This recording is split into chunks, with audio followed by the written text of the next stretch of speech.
Wow, man, listen, it's Thursday. I'm about to turn this game on because I forgot the game was coming on tonight. So I'm gonna set this up while y'all come on in the room, man. Miss Amechi, she can't make it tonight. She got some work stuff that she needed to take care of. Sometimes it be like that, man. Sometimes work. Come before everything else, which is which it is what it is sometimes. But me. I want you to take care of them coins first before anything. See if I can't set this game up real quick. It should be a good game. Baltimore, Cincinnati. Baltimore, Cincinnati. Yeah, man, but Real Talk Live. Y'all know who I am. I actually recorded with a good friend of mine over the past week.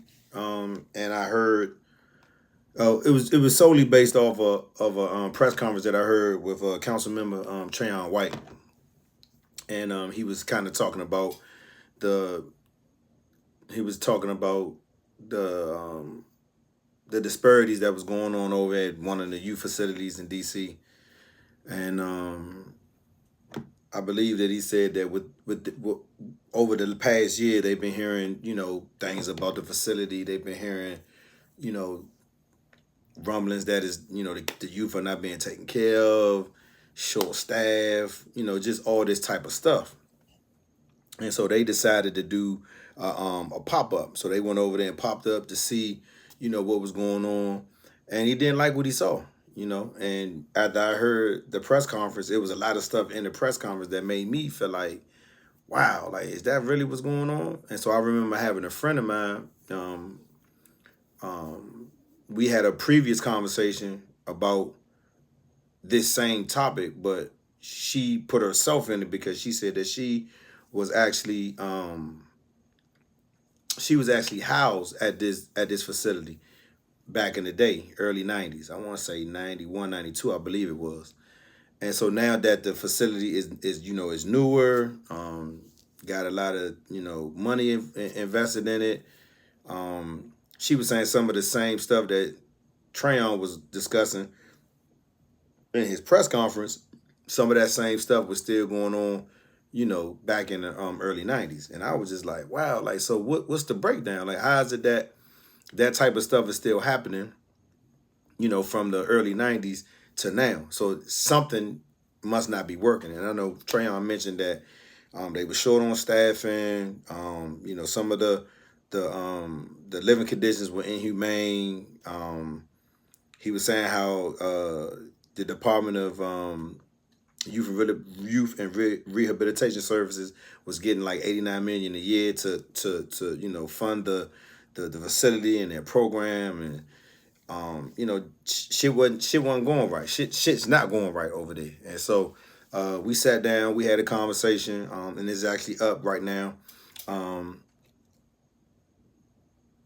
Yeah, I mean, we talked about a few things. She shared, her experience, being in this type of facility, and I know there are at least two facilities in the area, and I do remember like Oak Hill, over in Laurel, Maryland, and it just begs me to question, like, if if we got all this violence going on, right? We got all this violence. We got all this stuff going on. How is it that we expect to rehabilitate these kids if they're in your care after they get sentenced, after they go to court and all that, and then they, are in these facilities, but they're not being taken care of even in the facility, and fights and small little,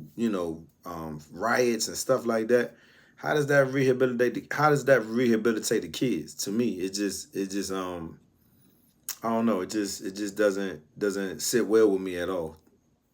And it is, I posted on my page today that I thought that it was that DC was in a state of emergency, and I posed the question, is DC in a state of emergency right now. And some people would agree that it is. One of the comments was the whole, excuse me, the whole country is in a state of emergency, which I would agree with, because this country is really, it's we in bad shape.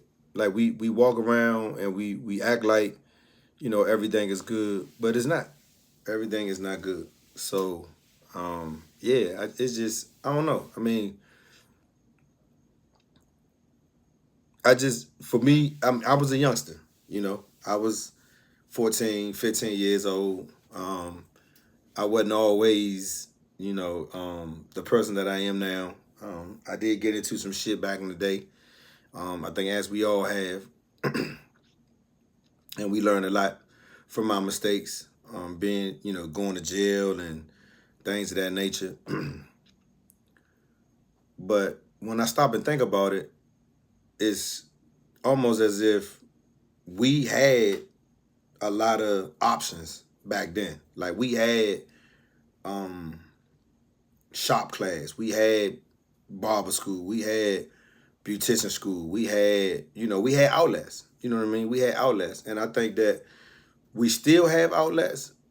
But I think one of the things is, especially for the youth, is a lot of stuff that's not being advertised. Like stuff is not being advertised as such where you can kind of tap into it if they feel like they want to.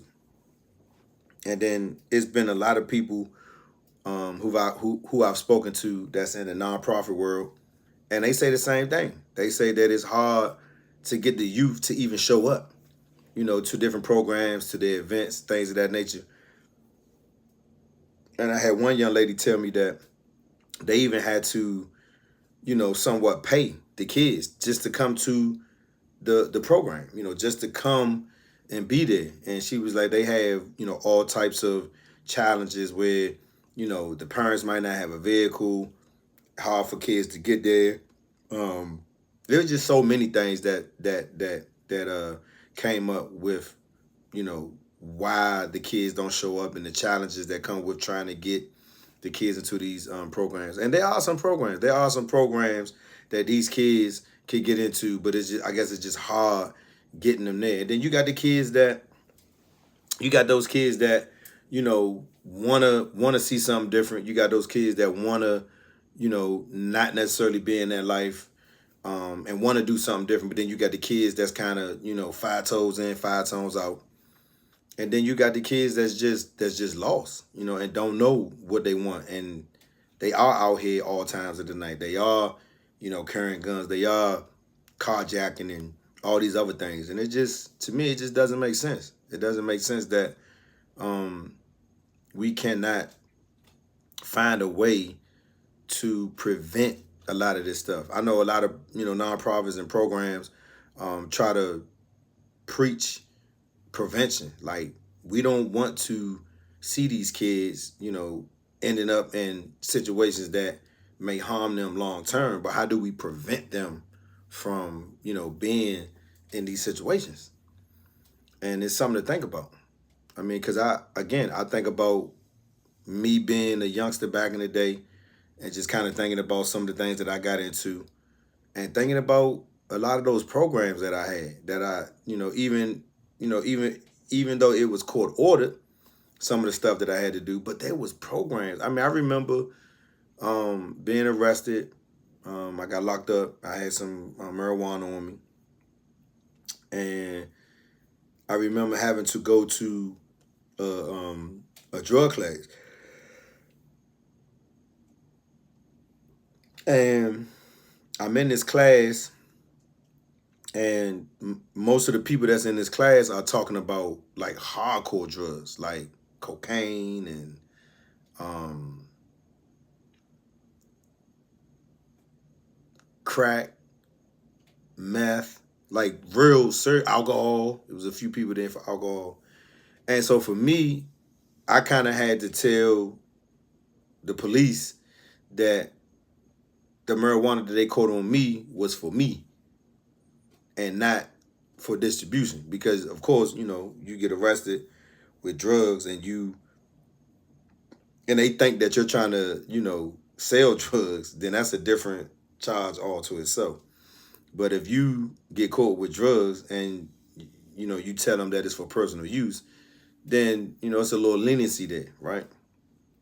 And so I was in this program, drug program, and I did. I mean, for the most part, I learned that I didn't want to be in the program, and then I felt like the program wasn't really for me because at the time I don't think that I had a problem where I needed to be in the program.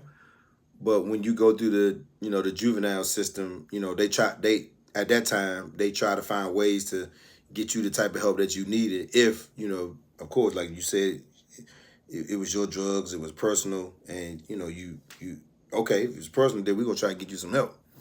And so back in the day, I remember, weed was not new, but it was relatively new on, you know, what the effects were because nobody really knew what it was. And I mean, this program for me was I didn't think I needed to be there, but I remember having to go every Thursday night for a couple months.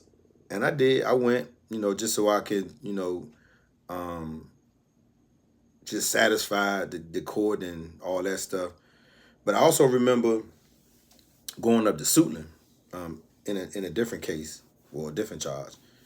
And going to Suitland, it was these two teachers, both black males, and they had this class. And I remember it being a majority males, and then there's one female in the class, two females. I think it was two females in the class. And to me, I felt like at that time it was a lot of programs that were targeted to the youth, and for the most part, what I remember from the programs, they were helpful. I mean, because these two men that was in this program, they really wanted to look out for the youth. I mean, they were two teachers. They both taught at Suitland, and the actual program was at Suitland at night. It was in the evenings, and they welcomed parents to come as well. I mean, because a lot of us at the time didn't drive, so our parents used to drop us off. So my mother used to drop me off and leave, but then she used to go with me and stay and be interactive and talk to other parents and just be involved. And so what I'm saying is I'm not saying that these programs are not available anymore, but what I am saying, I don't hear them being marketed. I don't hear them being advertised. I don't hear them, you know, being readily available for, teenagers that may want to be involved. I mean, I feel like some some youth may have to be somewhat forced to go to these programs, but it is some kids out there that just want to learn. Like it is some kids out there that just want to do better. You know what I mean? It is some kids out there that want to do better, but they don't know how to go about, getting the type of help that they want or they need. And so I think that's one of the things that's being overlooked.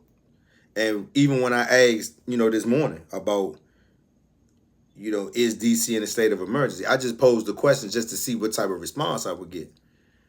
And I think people are paying attention that I mean, I had another comment. Young lady said that the police, some youth had stole a police car and almost crashed into her car while they was driving off with it. And then we got the youth that was trying to steal the Secret Service SUV. I mean, it's just so much going on. This youth that shot this other youth up in Northwest, and come to find out that his mother was right there on the scene when he did it. We got another youth in Virginia where a young man shot another young man, and the mother found out, turned her son in. I mean, it's so much going on. I mean, and honestly, the bigger question outside of the violence, the carjackings, just the criminal activity from the youth in general.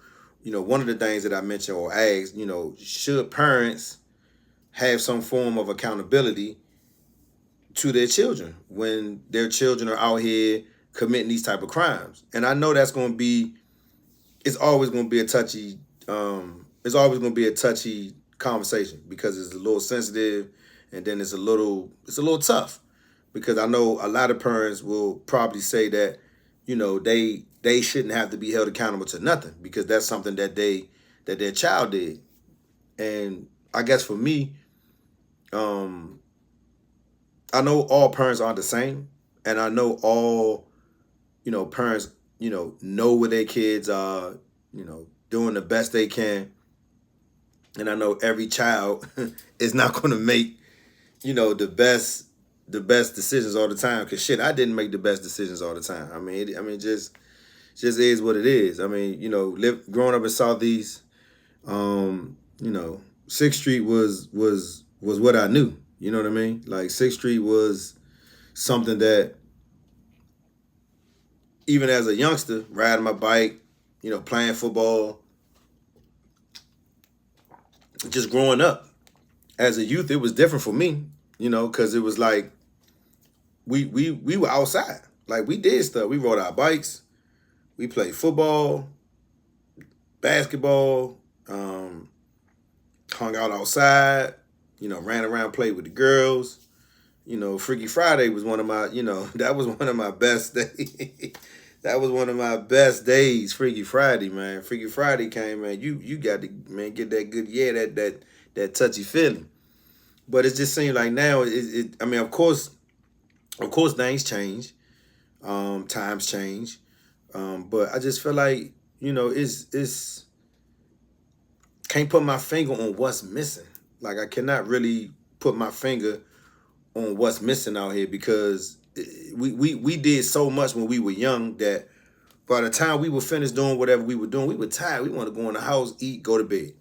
And one of the things I remember when that street light came on, you needed to be somewhere where your folks can see you for real. Cause I mean that street light thing was serious. Like you needed to be somewhere where folks can be like, oh, he outside. And now shit is just crazy. It's crazy out here, cuz not as bad as the 80s, but I think it's close because the youngsters have zero structure and not tripping. We at least have respect for our elders, grown-ups, etc. They not tripping. Yeah, I mean I was gonna get into that too because that's one of the things that I think you and I and our our men and the people that we break bread with, we talk about that all the time. It's the structure part because they don't have it. I mean, we had structure even in school. Like I remember I was online and it was somebody having a conversation and was asking how many people had a black male teacher, as they grew up in school. And I could think off the top of my head like 9 or 10 teachers throughout elementary, junior high, high school. Not necessarily college because that's almost adulthood, but elementary, junior high, high school, I could name 9 off the top of my head. And when I thought about that, I was like, damn, that I did have structure. I did have men, trying their best to guide me in the right way, even though I still did what the fuck I wanted to do at times. But I did have black men, trying to, guide me in the right direction, seeing me and hold me accountable for certain things that I might have did in school. Shit was crazy.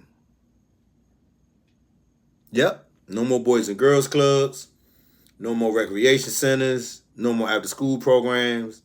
And they don't got shit to do. So it's like, what do they do? And then this video that recently came out.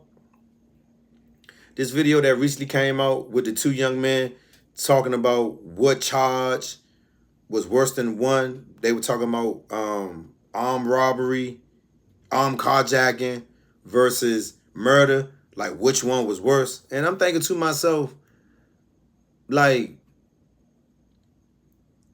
is this a real is this a real everything?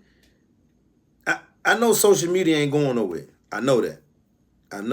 But everything ain't for social media, man. Not everything. Because that conversation to me, it still bothers me a little bit when I even think back and just listening to how young their voices sound. And like, it's just like, are you sure? I mean, trust me. I mean, am I sitting here saying that when I was, 13, 14, 15 years old, that I wasn't into shit? Absolutely I was. But at least back then, when I got into shit, I knew the shit that I was doing was wrong. I knew that the shit I was doing, you know, could get me in trouble. And these youngsters now, like T-Man just said, like they don't care, man. They don't give a fuck. They don't care if they gonna get in trouble or not. Oh damn. Baltimore scored off the rip. I just need Tyler Boyd to do something tonight, T-Man. Oh man. I need Tyler Boyd to do something, cuz. But yeah, man, it just seemed like, it shit has just gone to shit. And when I asked the question about DC being in a state of emergency, a couple people agree with me. A friend of mine, she actually works at the 911 call center in DC, and we've had conversations about, her mental health and, some of the shit that she hear when she take these phone calls. And I was just like, damn, like that got to be a tough job. And I mean, from what I was told, they get paid a decent salary, but that still has to be a tough ass job to be a 911 dispatcher. Like having to hear, somebody being stabbed, somebody being shot, shit on fire, and people like giving specific details about, the incidents and what's going on, so that way the dispatcher can either, dispatch EMS, ambulance, fire truck, police, whatever it may be. And I know that has to be I know it has to take a toll on the brain, you know what I mean? And, just to, be able to see a lot of the stuff that's going on in the city, man, it kind of sad, man. It's kind of hurtful, because, did this type of stuff happen, when we was young? Absolutely. Like T-Man said in the 80s, I mean, shit was real. I mean, honestly, I don't really like to compare the decades, right? Because I would say for the most part, shit was a little different, because not giving it an excuse, but shit was a little different back then, because when shit went down, there was some real meaning behind, why shit was going down. And again, I'm not advocating violence. I'm not, saying that, it was okay to do, what was being done back then. But if you had an issue with a motherfucker, and, whether it be a family beef, whether it be, just whatever it may be, it had some substance, man. It wasn't just we out here just gonna randomly shoot whatever. And I mean, man, look, like, some of us grew up and we took that G code, and we still live that G code to this day. No women, no elderly people, no kids, no babies, right? And now that shit is anybody can get it type shit. And back then, we really learned from the older guys, because they taught us to be a certain way. You know what I mean? Like, even though the older guys used to tell us that some of the stuff that we was doing wasn't good, they talked to us and told us that, it was gonna be some things involved that we was gonna have to deal with being in the street life. And I mean, being in the street life wasn't as bad as people think. You know what I mean? Because for the most part, for me, it was more about, just taking care of myself and having, money to just live. Like, I mean, my life when I was younger was a little different than the average, person. I mean, I get joked about it a lot of times, but, my shit was a little different. You know what I'm saying? Oh, nah. I mean, and again, like you said, T-Man, our OGs, you know, they they they they taught us. They taught us. And they looked out for us too. Because if you played sports, you was good. You got a pass. Like, even if you might be in a different neighborhood, but the niggas see you play football or basketball, whatever, and you was good, you would get a pass. Like, if you was a boxer, you was decent, motherfucker saw you, you got a pass. But when it was a problem, it wasn't a whole bunch of, you know,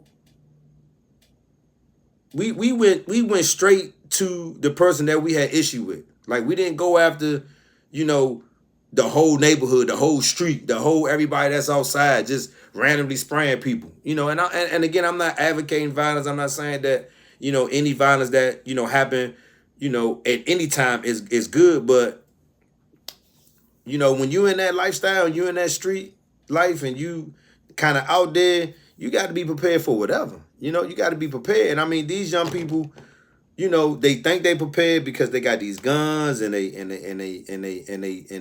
going to jail, and they think that going to jail is a badge of honor, but that shit ain't. Like, even when I think about it now, being in jail, that shit was some bullshit. Like, I hated being locked up. I mean, when I think about it now, as free as I am now, being in jail, that shit was some bullshit. I mean, I remember one time I was in jail, and I was there because I needed to turn myself in. And I remember my lawyer saying, okay, you gonna go in, but you gonna be able to get out. We're gonna get you, bond or whatever. We're gonna figure it out. You're gonna testify. Shit gonna be over. And that shit ended up turning into months. Me being in a motherfucking jail. Months. And not even just being in jail, but being in lockdown, 23-1 for months. They was like, the jail is overcrowded right now. We don't have a unit to put you in right now, so we're going to put you in lockdown for right now. You might be in here, day, hour, whatever. Then we're going to put you in a regular housing unit. Months went by. I'm talking about, I'm in 23-1 lockdown for months. Months with an S. And I wouldn't wish that on nobody, because that shit changed me. I mean, the day they cracked that door open for me to come out was the day I went right back in that motherfucker, because I got out the cell. Nigga said some shit to me. I went smack at him. Because I got all this pent up frustration. I'm in this room, in this cell by myself. All I'm doing is push-ups and talking to myself and, looking at these motherfucking walls and these lights, and just, it's nothing to really do. And it's not like they give you paper. It's not like they give you a pencil. It's not like they give you anything. So, I mean, for me, jail for me, maybe now is a little different, because when I go online, I see, jails, they got TVs and they got cell phones and social media, and we ain't had none of that shit.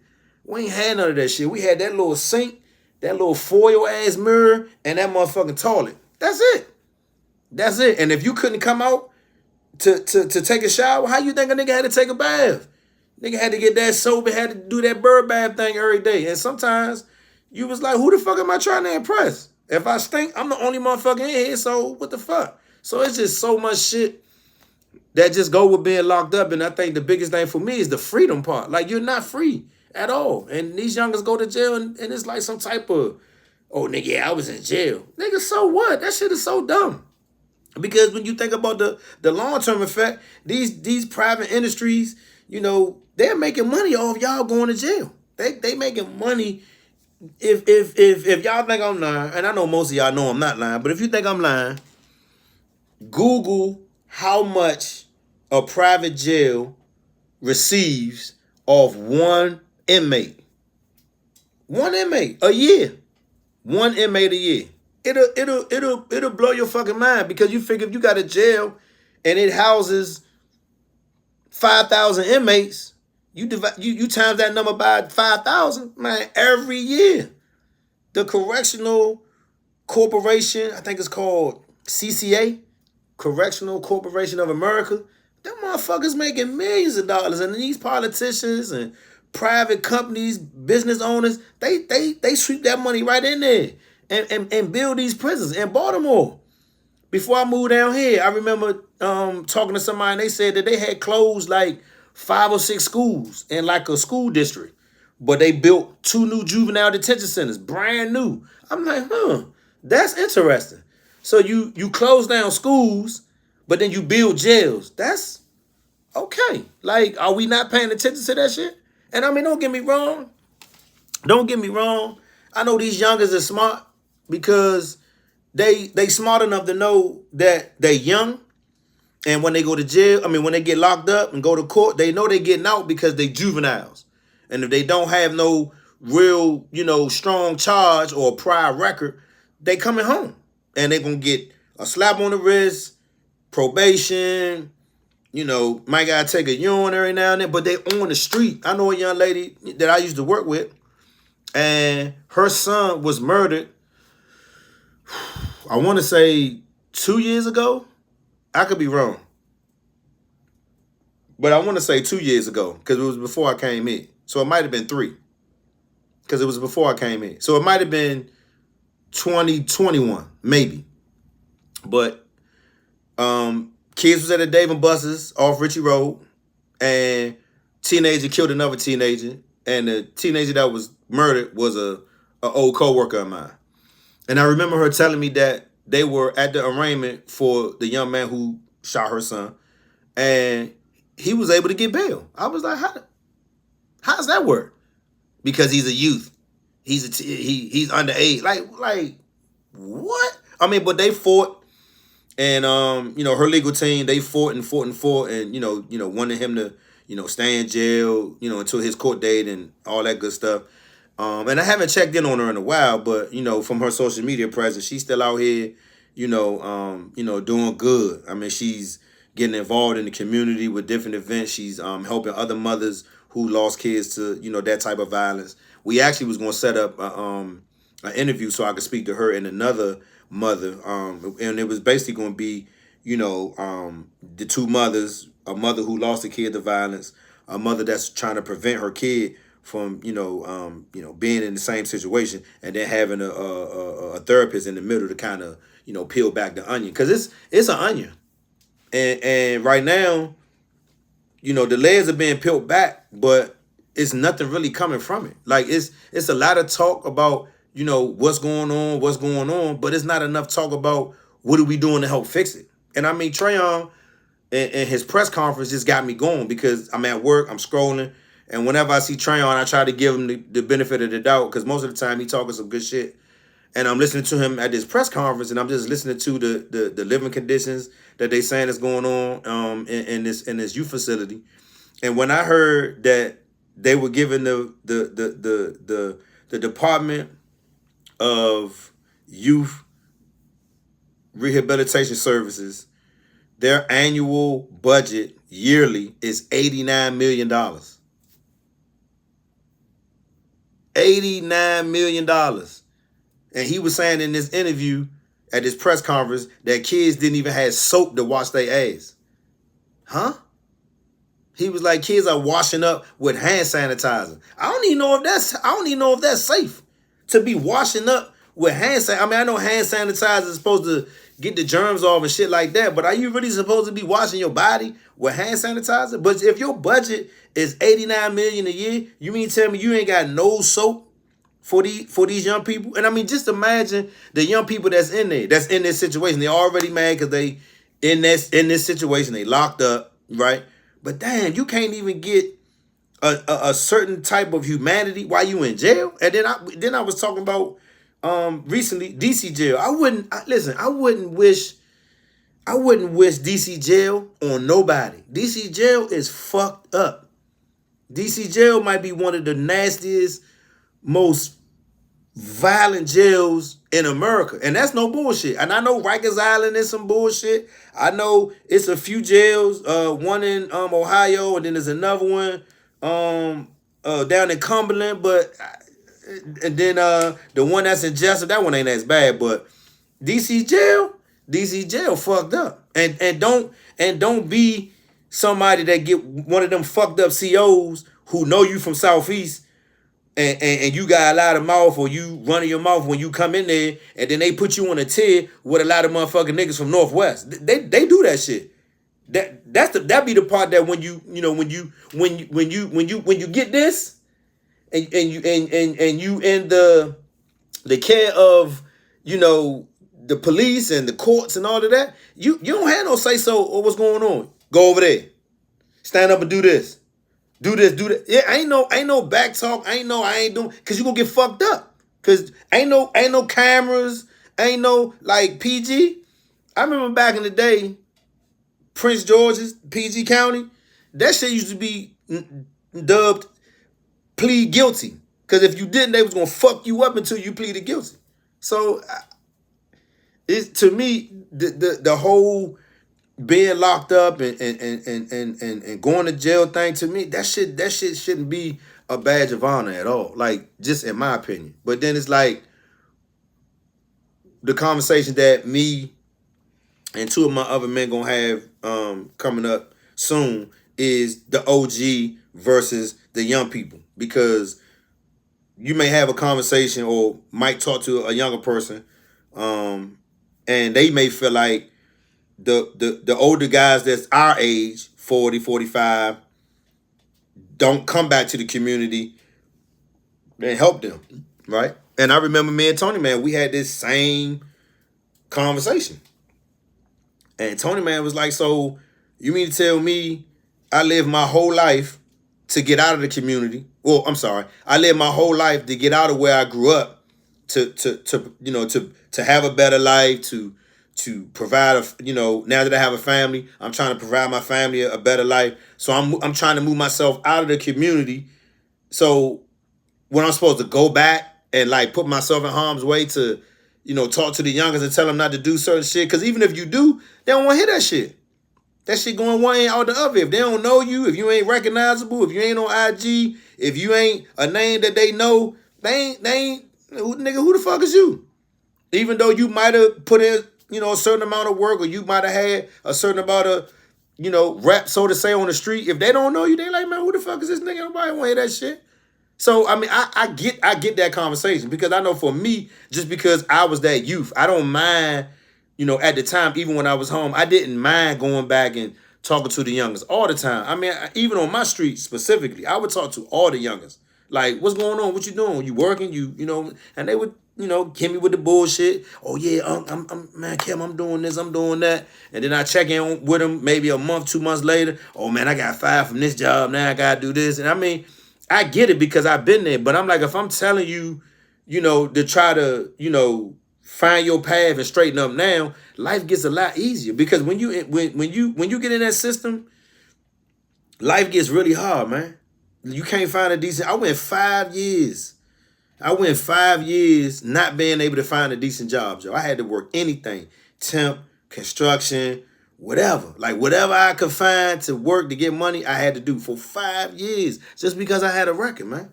That shit is not. I'm telling you, that shit is not cool. And then the sad part about it now is the kids don't even want to go to school.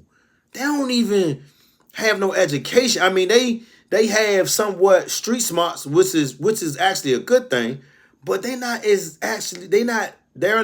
actually as street savvy as they think they are. I watched a video today where 2 young men ran up on a white couple and their daughter and robbed them in their driveway with guns. And I don't know if it was the daughter or the mother, but the lady was on the ground screaming. The father came out.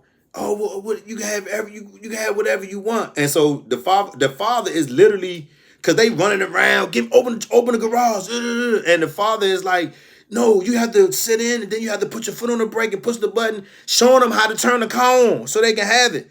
And then the lady was opening up the garage so they could. I mean, I was just looking at this shit like, God damn. Because I feel like at that moment, these individuals, they're saying to themselves, they can have this shit. We just want our life. We just want our daughter. I just want my wife. We don't want to act like we been, aggressive. We just want to be able to live. We want to wake up tomorrow. And so the video did not show them actually driving away with the car or taking anything out of the garage. But you could just tell at that moment, they was like, look, whatever you want, you can have it. Because, I mean, at the end of the day, when you think about it, what the fuck are they going to do with a stolen car? And I just talked to a friend of mine 2 days ago and said that, what the youngest do now is they venture out to where they're going, to seek out their victims. And when they get ready to go home, they carjack somebody just to get back home. And then now they find a car in the alley somewhere and, whatever, they done smoke weed in it and, went all through it or whatever. And then they just dump the car. It's like, what the fuck? Are you serious?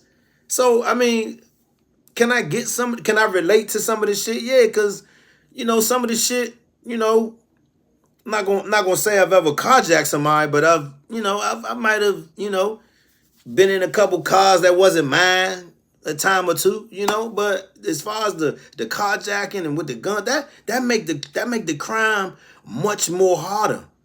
in terms of being charged. I mean, if you run up on a motherfucker and you just got your hand covered like this and you say, "Give me your car," and then you get a lawyer and they find out you ain't had no gun, okay, now it look a little different because now you didn't have a gun and they can't charge you with that. But if you have a gun, that shit changes everything. So I mean, this gunplay, it just changes everything. I mean, they got these ghost guns. They ain't got no motherfucking registration. They ain't got no serial numbers. That motherfuckers don't know where they came from. Shit is crazy, man. I mean, the shit is so fucked up out here that when I think about what I see in DC, it's sad, man, because DC was a beautiful place when I was growing up, man. I mean, even though it's had its it's had its nuances, and you might have had your issues back in the day, but it was still a great place to grow up, man, because I learned a lot from DC, man. A lot. I learned a lot, man.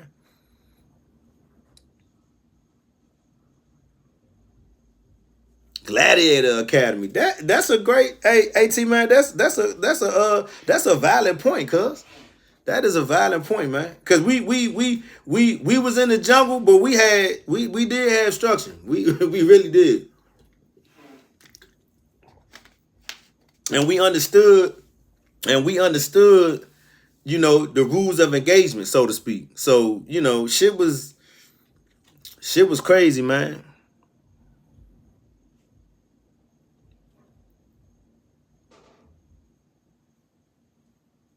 Yeah, I think that it was somewhat of a thing, being in jail. But I mean, when I think about it now, I never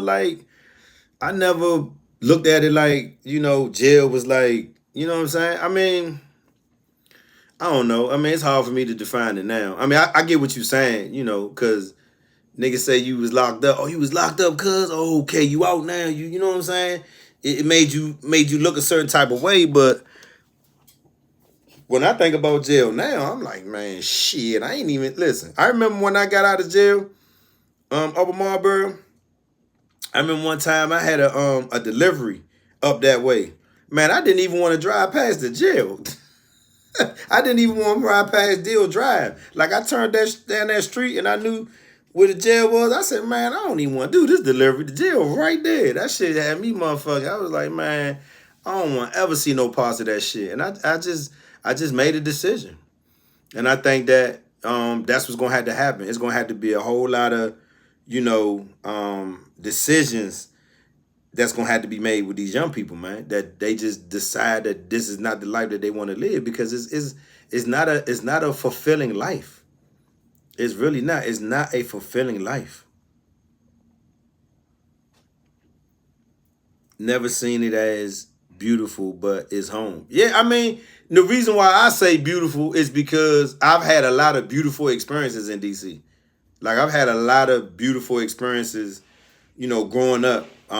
Period. You know what I mean? So that's why I say beautiful in a sense where, I've been through a lot of shit and I'm been blessed enough to, still be here and kind of share and talk about, what I've been through. I mean, cause shit, you figure all the way up from, kind of elementary slash junior high, I carried a gun all the way up through the rest of my life. Like, I mean, that was just what it was. That ain't nothing, you know what I'm saying? Like that wasn't nothing that I wanted to be like, I wanted to promote or, you know, let everybody know that I carried a gun. But I mean, it just was what it was, you know what I'm saying? But just one of them things, man, when you in that type of lifestyle, man, it's just the type of shit that happens. Oh my goodness. So yeah, it's just I mean, it's just, I don't know, man. It's just back then it was a little different than it is now. And, I don't know. I just feel like, it's just I don't know. It's just crazy. Yeah, you say third grade, that's crazy, man. I don't think I had a gun in the third grade, cause I think I was like, sixth grade going seventh grade, I think. Something like that. But either way, it was rough. That shit was rough, man. That shit was I mean, when I think about it now, like, damn, you was carrying a gun that early? Like, yeah, man, that shit was crazy, man. Even to this day, man, it's not something that I'm proud of, but when you living in a certain environment, man, and you starting to, see how shit work, man, you gotta be able to do something to make sure you good.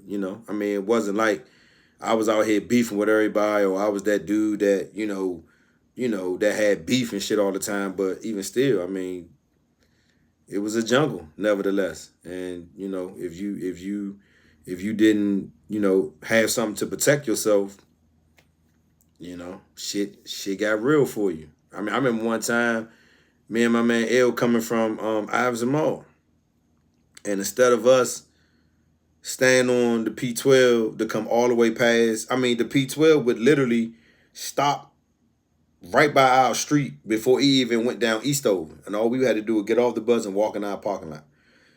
He wants to get off the bus near Linda Poland, or what's that, Stone Lake? I can't remember, one of the two, to walk down the alley to go on 7th Street and walk around that way to get home. And some dudes end up robbing him and taking his shit that he had just bought from the mall. I mean, he was heated. And I just, in my mind, I felt like, why the fuck did we even get off the bus right here? We could have just waited till we got down the street. And, I mean, even to this day, when I think about it, I'll be like, man, why the fuck did we get off the bus right there? Like, what the fuck? I mean, but again, it's those examples and those experiences that you remember. It's just like, man, what the fuck, man? That shit was crazy, man. But I did, like I said, I did record on my audio platform with a friend of mine, and she shared some of her experience, being in one of those youth facilities, and kind of shared that, some of the problems that Councilman White was talking about in his press conference last week was some of the same stuff that was going on when she was, in that type of facility back in the early 90s. So it wasn't really like no real big difference of what's going on, from then to now. And we talk about 1991. It's 2023. You know how many years that is for shit to still be fucked up? So you would think by now they would have stuff in place, the right personnel, the right leadership. And he was saying from the leadership on down, everything is just fucked up. And I'm just like, damn. So if we got, if the so-called rehab facilities aren't set up in a way that's going to really rehabilitate these kids, then when they go, like, what are they supposed to learn when they there? And I mean, most of them aren't, being put in the facility anyway. So what is it really teaching them? Like, because I'm pretty sure you got some kids in there that want to, do the right thing, figure out what it is they want to do and get out of there and move on with their life. And then you got some, some of us and some people, we learn different than others. Like, I know for me, it took me a while. Like, I was real hard-headed. It took me a while. Like, when if I get arrested for something and you tell me you gonna give me probation and I ain't got nothing else, no monitor, no nothing. Oh yeah, I'm out here. And for a lot of these kids, that's what's going on. You know what I mean? And it's just over and over and over again. So shit is crazy. Triple fat goose. I mean, hey, listen, them fat gooses get you robbed, man. Them triple fat gooses would get you robbed, man. Trust me. When them motherfuckers came out with all that fur, them motherfuckers would get you robbed. I mean, of course, we ain't gonna talk about the Eddies, because the Eddies would get you robbed too. Nigga got me good. Nigga got me one night and didn't even rob me. My dumb ass in Bryan Manor, I get hot, I put my coat on the table. Put my coat in the chair where our little group is sitting. I go to dance and mingle a little bit and shit, right? Come back, it's time to leave. I come back to the chair. My motherfucking coat gone. I'm like, man, what the fuck? Nigga got me. I'm like, man, this is crazy, man. But yeah, it just, I don't know, man. I just when I think about the youth in general, and I heard somebody say that it was hard for me to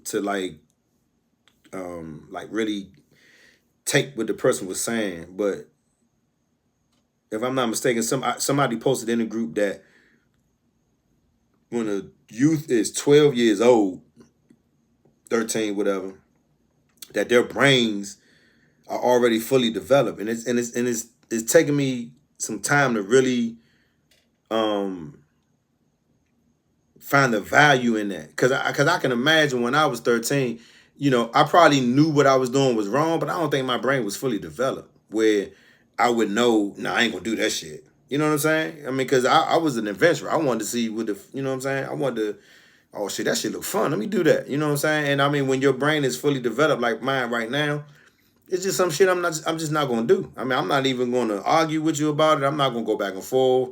I'm just okay. That's what you doing. Oh, okay. You be easy over there because I'm not doing that shit. So, um, it's a conversation about the mental capacity of some of these kids, and then just with the parent thing. Like this young man who shot this other young man, and for them to do their due diligence, and follow this young lady home and kind of find out that this was this young man's mother, that shit threw me all the way off. I was like, wait, so his mother is standing right with him when he's committing this type of crime, and she didn't prevent it. She didn't she just walked away. He walked away. She walked away. I'm like, what? His mother? And so it just got me to thinking, like, okay, if that's his mother in real life, what is her responsibility to her son? And is there is it any accountability for her to bear and what her son just did? Like I mean, I don't know. I mean, I know it's gonna be a back and forth. I know it's gonna be a conversation. I know it's gonna be some opinions where people don't agree and disagree, and that's fine. And I'm always the type that we can agree to disagree, but we want to do it respectfully, right? But I mean, to me, that's a hard one to bear. And even when I posted that, somebody was like, "Yeah, it's kind of rough you know, um, to charge the parent." I'm like, no, I don't think necessarily, charging the parent or saying that the parent needs to go to jail, but it has to be something where that parent needs to have some type of accountability, man. Something like a fine. If they on child support for that specific child, but they not meeting that child's needs with that money, then that money need to be taken. Like, cause I mean, you ain't doing nothing with it at this point. So I'm just saying we need to try to figure out what it is we can do to deter, prevent. Those are the type of terms that I like to use because I mean, if you're already in the system, then we want to try to find a way to prevent you from going back. If you've never been in the system, then we want to try to do something that's going to prevent you from ever going. You know what I'm saying? And then if you have had some run-ins and you ain't never really been in the system, then we want to try to create something that's going to deter you from even doing it. What are you interested in? What do you like to do? I want to say maybe last week or couple nights back, I was watching this movie called Pride, and I had never seen it. And it was Bernie Mac, Terrence Howard. I can't remember a lot of the kids that was in the movie, but they was in other. They've been known to be in other movies, and it was about this swim team, and I had never seen this shit. And I'm watching this movie, and that shit had me like, God damn, I ain't never seen it. And it was a great fucking movie because it was Terrence Howard was trying to show these kids that swimming could change their life. And I mean, it's a lot of shit out here that if these kids just tapped into it, it could change their life as well. Like, shout out to my man, Derek Conyers, man, Sequoia, man, for opening up his ACHV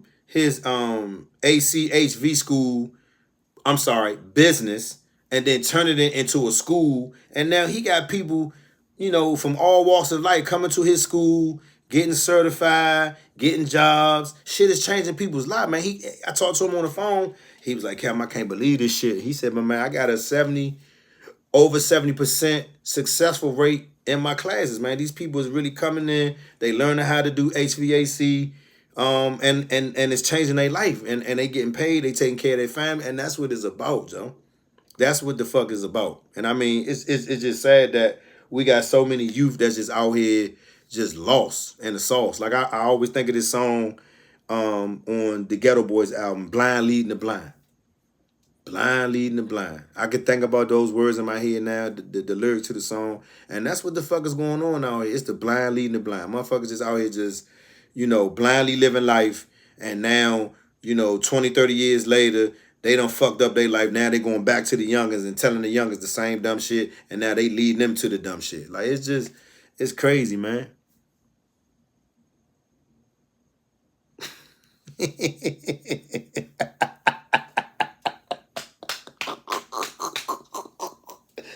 Oh man, I mean, hey Slim, I mean, for me, um, I think everything that happened to me back then was a life lesson for me to prepare myself for now to understand some of the stuff that I don't want to do now. But I mean, like you laughing, right? Because that shit was. I mean, now when you think about it now, it was funny. Back then, you was mad as a motherfucker. Like, damn, nigga got me from my Eddie, man. That's that bullshit. But now you look at it like, damn, why? Because you're still here and you can talk about it now.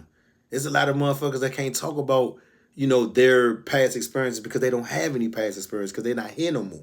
And that's the part that scares me with these young people. Like they don't have no fear of dying, or they don't have no fear of consequence because it's not happening.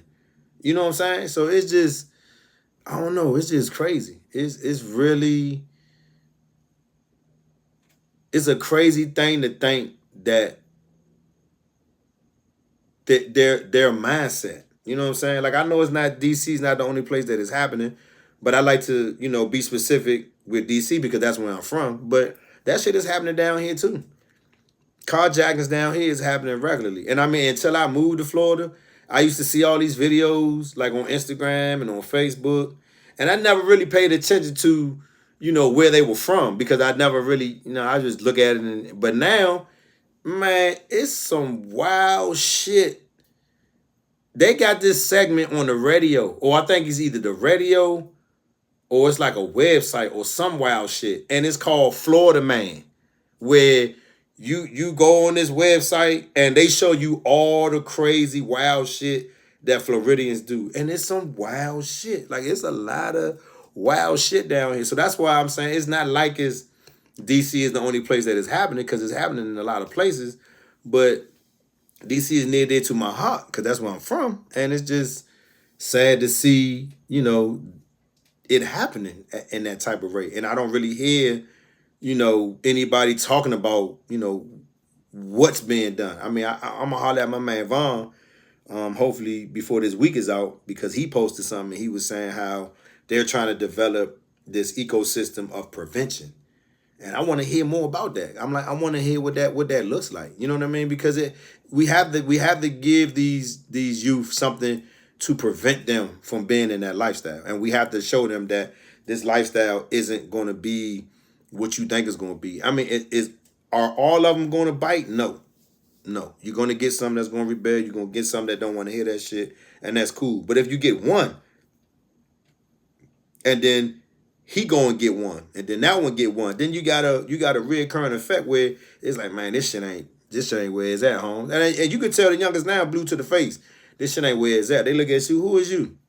You right? I ain't nobody. You right? If you ain't got no name, if you ain't got no rep, they looking at you like, nigga, who is you? I'm like, man, you right, Slim. Because what the part that throws me off is you would listen to a guy who's been in jail for some shit 10 or 15 years, you'll listen to him, but you won't listen to the motherfucker that's been living his life right for the last 10 or 15 years and that's been out here. But you'll listen to the nigga that's been in jail, though. And I'm not saying that the joker in jail can't come home and learn you something, but you got models, you got male figures that's out here, taking care of home, going to work, staying out of trouble, living their life the right way 10, 15 years. But you won't listen to them, but you'll listen to the nigga that just came home from doing the 10, 15 year bid. You all, oh, what's up, OG? Oh, what's good with you, man? You'll listen to him. And I mean, the issue and the concern that I have for that is after 10 or 15 years, it don't guarantee that man is rehabilitated. So he may come back home and give you some bullshit. I remember I heard a conversation with an older dude, and it pissed me off, where he had just came home. I think he had been home for a couple months or whatever. And he was talking about how where he lived, Simple City, was beefing with Eastgate. And then he was talking to this young, and he was like, yeah, I hope y'all niggas over there chopping it up with them, fuck them niggas. And I'm just like, wait, you talking about some shit that happened 30 years ago? You want these kids to still, like, that shit sound real dumb. Oh, nah, Slim, that ain't dumb. That's woo-woo. Wait, so we beefing, and we gonna kill each other for some street blocks that we don't even own. We don't even own no land. I mean, I don't know if people in DC know that they don't own any land in DC. So we're just out here beefing and shooting each other for what reason? For something that had happened 30 years ago when these youngers wasn't even born. Like I'm confused. Like this shit threw me off, and it wasn't no confrontation, but I shared my feelings about him, sharing that type of knowledge or passing that shit on to the youngest. Like, you shouldn't be passing that shit on to them. They ain't had nothing to do with that shit. That was something that y'all was dealing with back then. Then you come home 10, 15 years later, and now you spilling that shit on to, like, that's the shit that's supposed to carry on. And then now we got this drill music. I'm like, man, what the fuck? I didn't even know what drill music was because that shit came from Chicago. I was like, when the fuck we start doing shit from Chicago? And I mean, that's another thing, man. Where DC, we always been, we had our own identity. Like, we knew who we were. We had our own style. We dressed a certain way. We talked a certain way. We had our own shit. We ain't like try to do what other motherfuckers do. And now you go in DC, you don't know who, you like, what the fuck is going on? What the fuck? You got these tight ass pants. You got niggas wearing these motherfucking purses and shit. Like, shit is wild. Shit is wild now. So it's just wild, man. It's so much to so many conversations. Fatherless homes. I remember when I did a podcast episode maybe 2 years ago, and if I remember correctly, I mean the percentage of kids growing up in a fatherless home in the United States was like over 70%, damn near 80%, no fathers. I'm like, that's fucked up. Because these kids need both of their motherfucking parents, especially these young men. They need a male figure. Like, if a female tell these young men to sit down, or didn't I ask you to do that? Oh, all right, you right. But let a man say the same shit the same way. They want to fight, they ready to buck, because they don't know how to operate like a man. They don't know what manhood look like. That shit, that's the scary part for me. Because a lot of these youngers, they so sensitive, and I know women hate when I, say this, but when you're raising a young man and you're the only thing in the house that he see, a lot of your tendencies that are female are gonna rub off on him. That's just naturally. That's just naturally gonna happen. And I know that might not be, I don't know, that might rub people the wrong way, but I mean, hey, it is what it is, man. I mean, shit is crazy, man.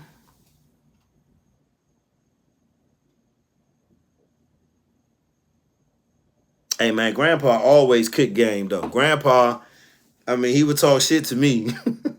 He would talk shit to me, but he would always, kick the real shit. You know what I'm saying? And I mean, that's the part, T-Man, that I'm talking about. Like, some of these young people, they don't have that. They don't have, the grandpa that they can go to and chill, and, Thanksgiving and 4th of July, just kick it with him and, talk to him, see what's good. Shit is crazy now, man. Just like not to go to into a different direction, but that's like Keke Palmer, right? So Keke Palmer was a youngster, out here doing her thing, getting it in, TV and all that good stuff.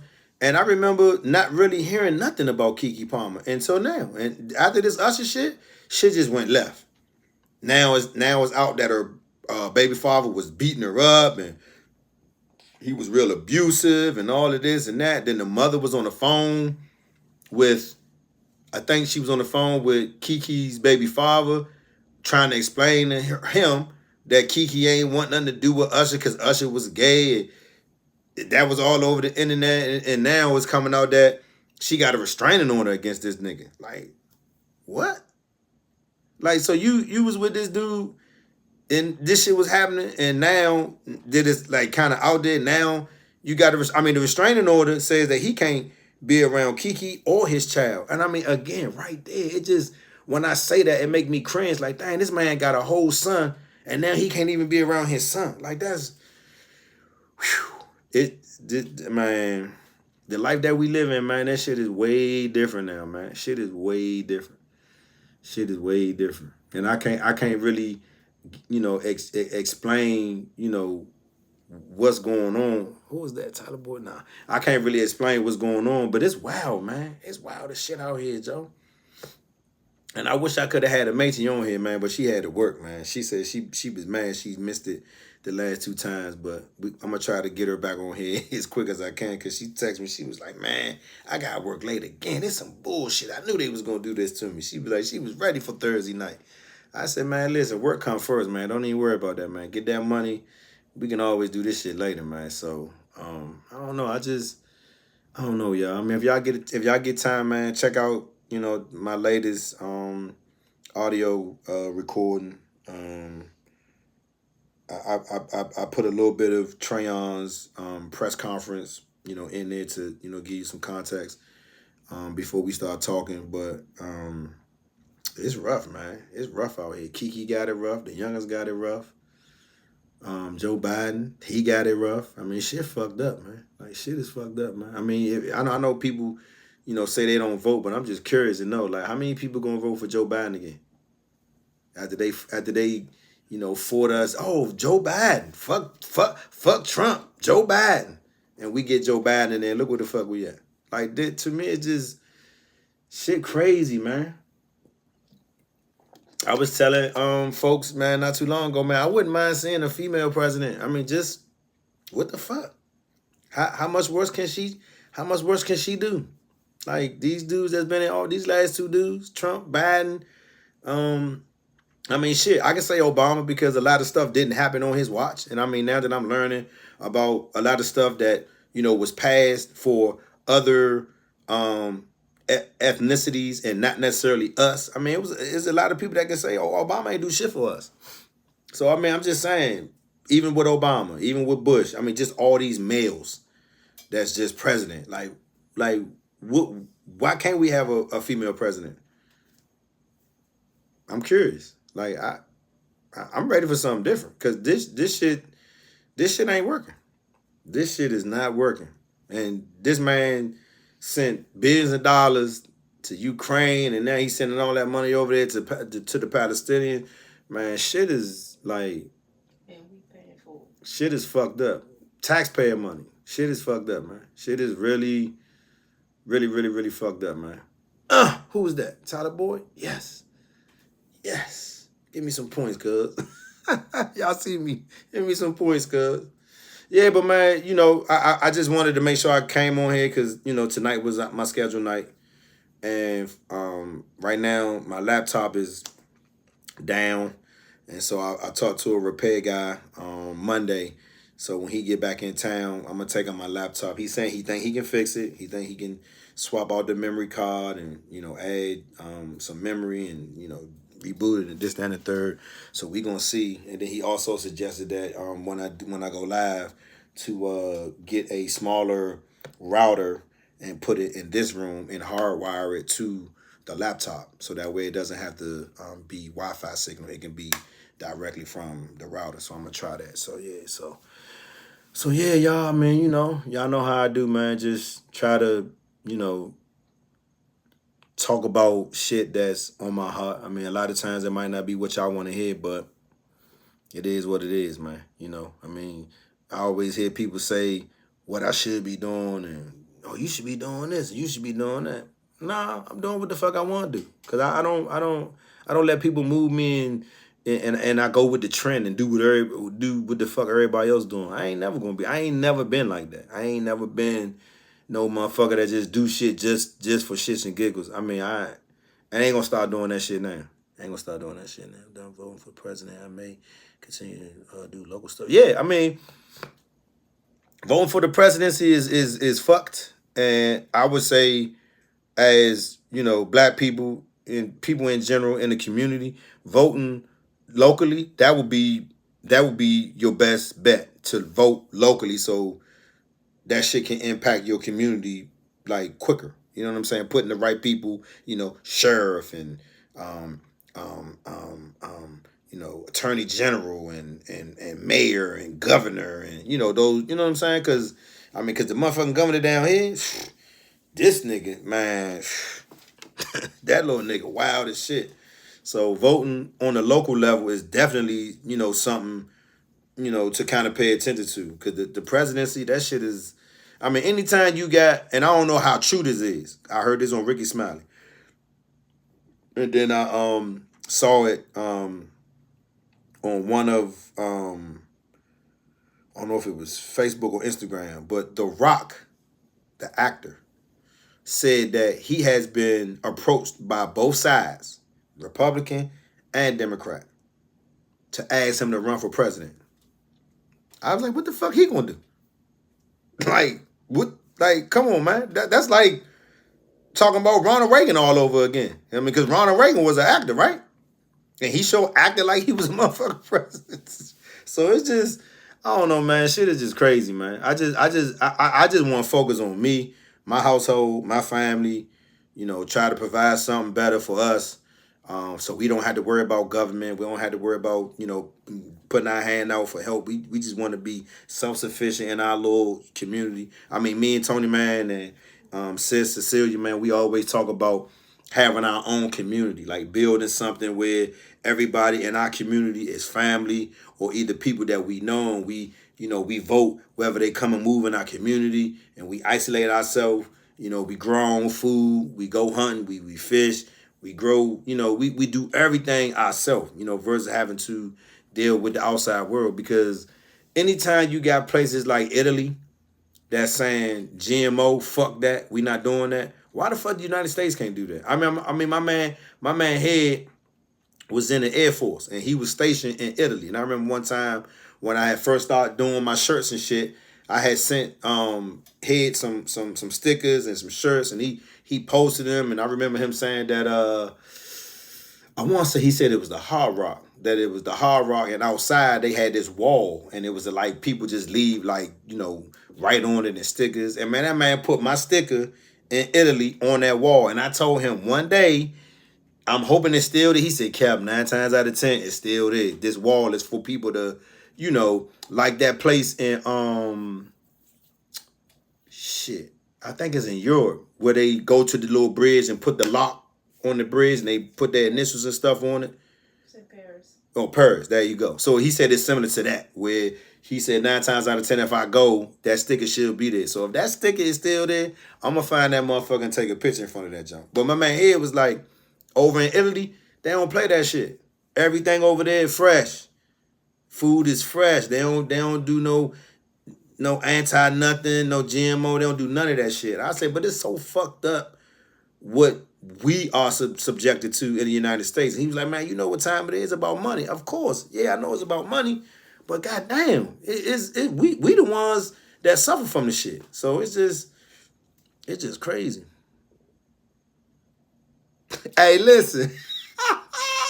Hey, T-Man, listen. Hey, T-Man, if I had to say one good thing about Biden and his administration, goddamn it, he knocked out that motherfucking student loan for me. That's for goddamn show. $42,000. Thank you, sir. I will appreciate that. Thank you. Yes, sir. I saw that shit. I was like, wait, is this shit fake? Then they told me to go into my little account. I had to redo my password and shit. Got in that motherfucker. Your balance is now 0. I was like, what? Oh shit. Okay. So I mean, if old Sleepy Joe ain't do nothing for me, man, he definitely did that, and that's on some real shit. He definitely did that. He definitely did that. But yeah, man, I'm setting up something, y'all. I actually went into this group. A friend of mine who's in my private group now reached out to another group, Black Therapist group. This group is called Black Therapist Rock, and they allowed me into the group. And I asked for a few black male therapists to have this conversation about helping men deal with and get closure with their childhood trauma. And so I've had 3 black male therapists reach out to me so far. I think after Thanksgiving, I'm going to reach back out to them, and we're going to have like a little meeting just so we can kind of set up the premise of the conversation. And I'm not 100% sure how I'm going to do it just yet, but I think right off the top of my head, I think I may have to do a Zoom call. And so if I do have to do the Zoom call, I'm going to try to figure out either how I can Zoom it live on my podcast page, or via YouTube, or record it with the whole panel and then share it and then have you guys kind of, question, comment, whatever. I mean, I think it'd be dope if I can do it live so people can kind of have, their questions and, it could be interactive. So I'm trying to work it out. But I got three dope black male therapists that I say they down, that they want to do the conversation because I think it's definitely a conversation that need to be had. I mean, I know, sisters, need the same type of help too, and I never want to, overlook the sisters needing the same type of help. But, our brothers, us men, we've always been taught that we have to be hard, we have to be strong, we have to be,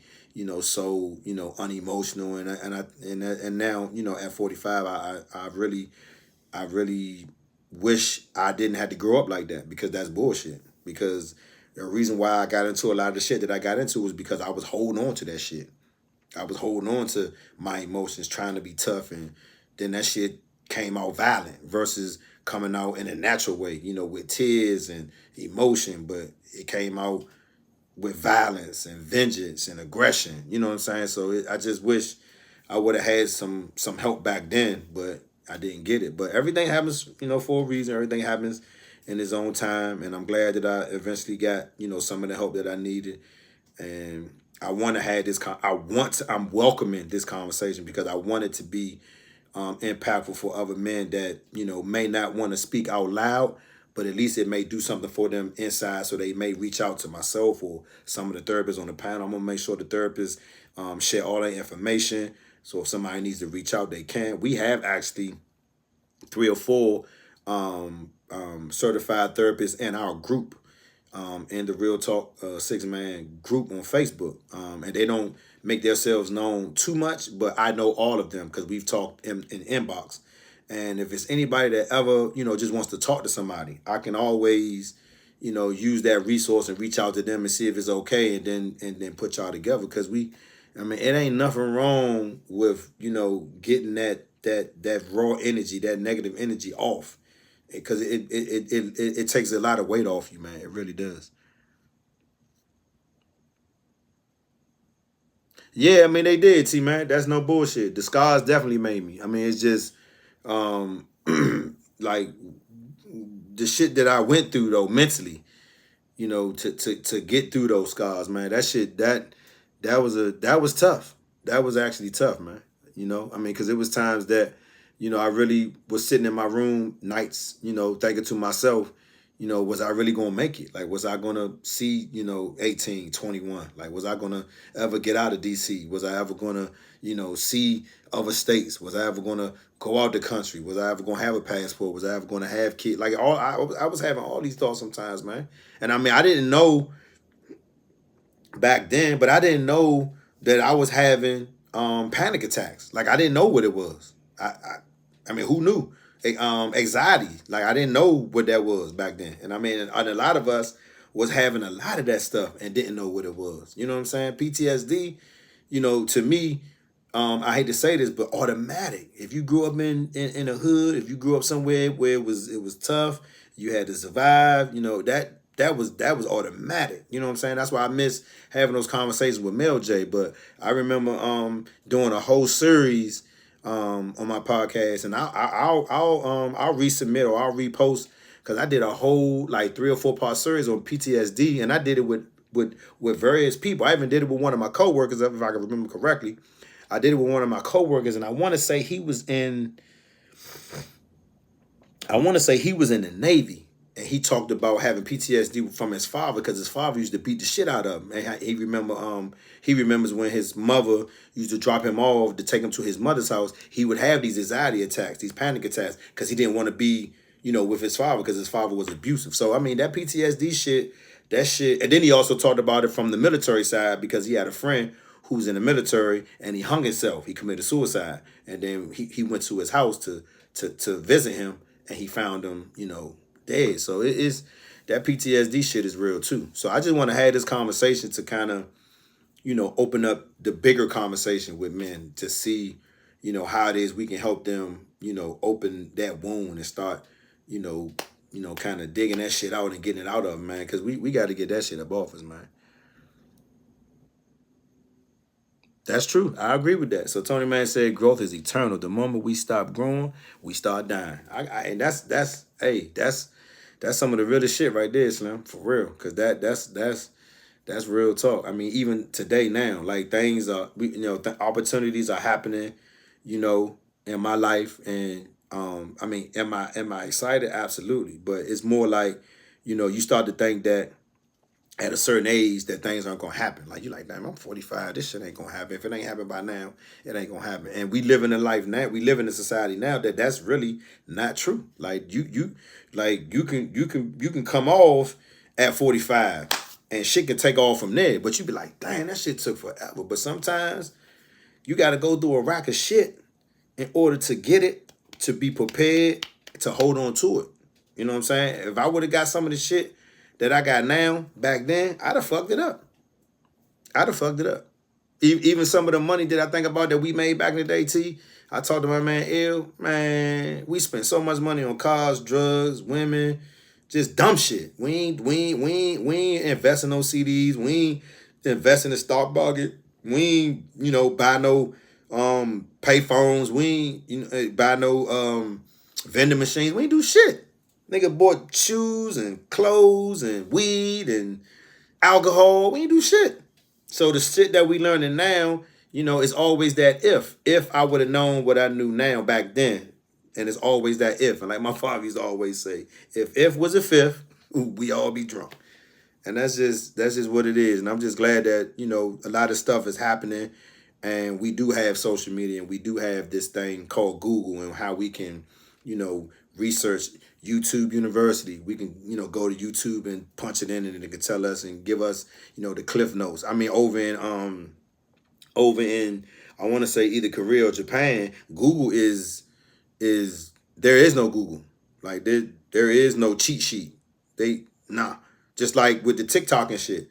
The TikTok over Japan and Korea, ain't no challenges, ain't no fuckery, ain't no bullshit. It's all educational and, helping the culture be better. Over here in the United States, it's all the fuckery. It's all the challenges and eating the ghost peppers and damn near passing out and hitting people over the head. I mean, it's just all the bullshit. It's just. I mean, when you stop and when you stop and take a step back and look at the United States compared to other countries, man, we look foolish. We look real foolish, especially with the administration that we have now, and especially with Donald Trump and all the shit that he. I mean, we look foolish, man. We look fucking foolish, Joe. And so I'm just hoping. Nicole used to always say, she was like, Kevin, we haven't had our time in a long time. She said, but black people, our time is coming. And I've always valued that, because I feel the same way, that we are going to have our time, Joe. And it's coming. I'm not sure what year, but it's fucking coming, Joe. And when it come, it's going to be a motherfucker. And I don't think it's, when it come, I don't think it's going to be in the United States. I think it's going to be in Africa. But that's just me. Because I want to get over there so I could just see it for myself. I want to be able to take my shoes off and feel that feeling. I want to feel that earth, man. Because I think it's coming, but I don't necessarily think it's going to happen directly in the United States. I think people are going to just start, slowly but surely creeping away from this country and going over there and figuring out, hey, our money is longer here. We got a lot more resources here. Shit is fresh here. I mean, just go over there and just live out the rest of our life, man. You know what I'm saying? If I ever ball again, you gonna make me play that tonight, young. I don't know what to do. You gonna make me play that, young. That's a classic right there. That's a banger right there. If anybody don't know Yuck Mouth, If I Ever Ball Again, that's a fucking classic. If you don't know about it, look that shit up, play that shit, rewind that shit over and over. I would say vice versa, but that might be too much for them. They might not know about that Pastor Troy. That vice versa is that vice versa is special. But yeah, man, I'm glad y'all came on here tonight, T, man. As always, man, I'm glad you came on, man. Looked out for your boy, man. Let me see if let me see. Okay, I don't see nothing there. Let me see what this do. Oh, it say share. Oh, I could have shared this into the group. Yeah, I could have shared it into the group. Now I know. This is the first time I did this, so I didn't know. But I got a link. I could have shared this right in the group so other people can watch. So next time when we do it, I know how to share it to the group now. The world is going to force us to come together. I'm not going nowhere, period. At least not to live. I mean, hey, listen, Slim, you got to do what you got to do what your heart tell you to do, man. I mean, I don't think nobody can ever tell you, that you wrong for that statement. You got to do, what's right for you and the fam, Joe. So I mean, wherever you at, I'm there. It don't matter. I mean, shit. I left the area. Y'all came here. It's all love. T-Man, Damo was like, man, I'm gonna get down there at some point. And he did. Hood, he came. My brother, he's come. Larry, he's been here. My Angel still waiting for Big John to come. He say he coming, but we gonna see. But I mean, if your heart is telling you to stay, Slim, stay, man. Because wherever I'm at, you always got somewhere to lay your head, man. It's all good.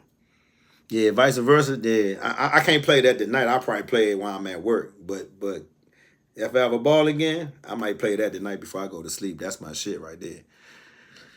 Listen to the words and don't feel there's something wrong. Yeah, I agree. So yeah, so I mean, so Tony Man say either or. So I would suggest listening to Yuck Mouth, If I Ever Ball Again first. Right? I would say listen to that one first. And then if that doesn't really catch you, then you can listen to vice versa. Because that motherfucker is a banger. And don't listen to the beat. Listen to the words. Because I think right now, that's where a little bit is missing. Where, this music now, they're not saying nothing. Nothing that they're saying makes sense. They just popping their ass and that's it. So if you listen to the words, you'll be like, God damn, okay. So yeah. But man, thank you for coming through, man. I'm gonna try to catch the second half of this game. And I'm gonna hit Amechi up this weekend and see what we can do for next month. I know we're gonna probably take a pause probably the first week of December. I'm not sure yet.